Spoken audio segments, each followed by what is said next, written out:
integrated care systems aren't provider-based organisations, although providers are key partners. They are planning mechanisms to try and make sense of that complexity and fragmentation within the organisational landscape.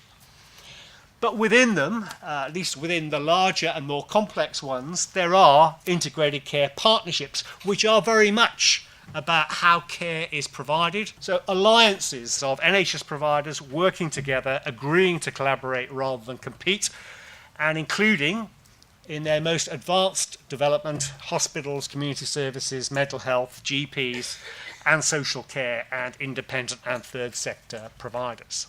80% or so will get delivered at a place-based partnership level in places like Sheffield and Doncaster and Barnsley and Wigan and Bolton and Trafford, to give you those examples, with 20% perhaps being led at a system level. There is no manual.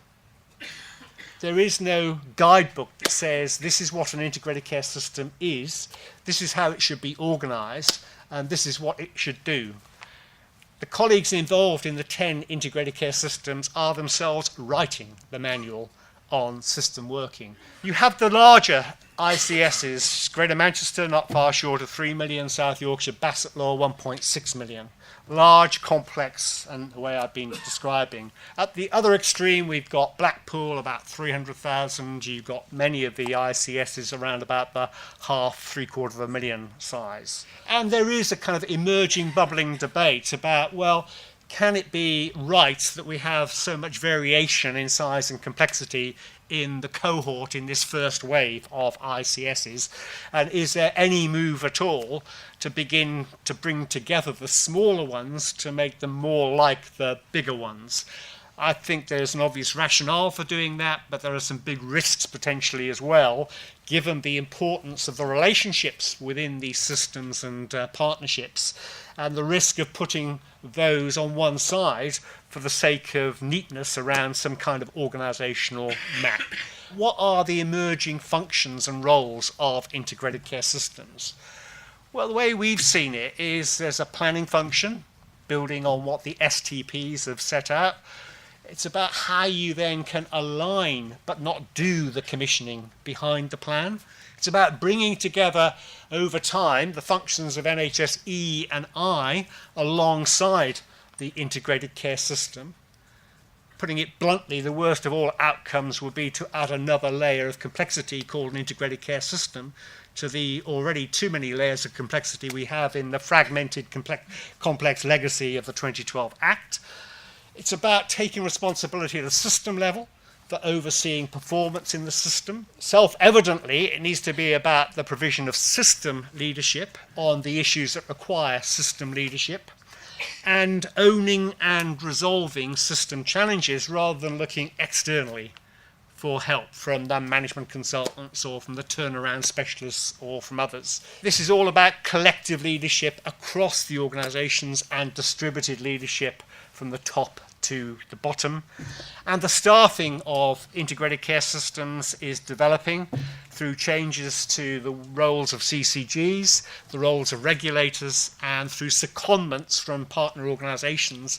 Greater Manchester has within it 10 integrated care partnerships, to use my language. They call them local care organisations, based around the boroughs and the city of Manchester, building the links between the hospitals, the community services, GPs, and local government. And they're doing fantastic work in some parts of Greater Manchester. I'd highlight particularly the work I had the opportunity to visit with colleagues in Wigan to reach into their community and work with community organisations and the wider range of community assets in looking at the wider determinants and working across different sectors to address them. So a lot of green shoots appearing, but be under no illusions. All of the 10 areas face exactly the same operational pressures and stresses and strains, certainly through the winter, as the rest of the NHS.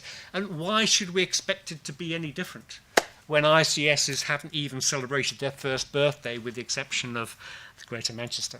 So I hope I've been moderately positive in my comments so far, but let's recognise the reality, the harsh reality of the challenges in doing this work Regulators have been, in my view, far too slow to align their work in the right way behind integrated care systems, and that continues to be a problem.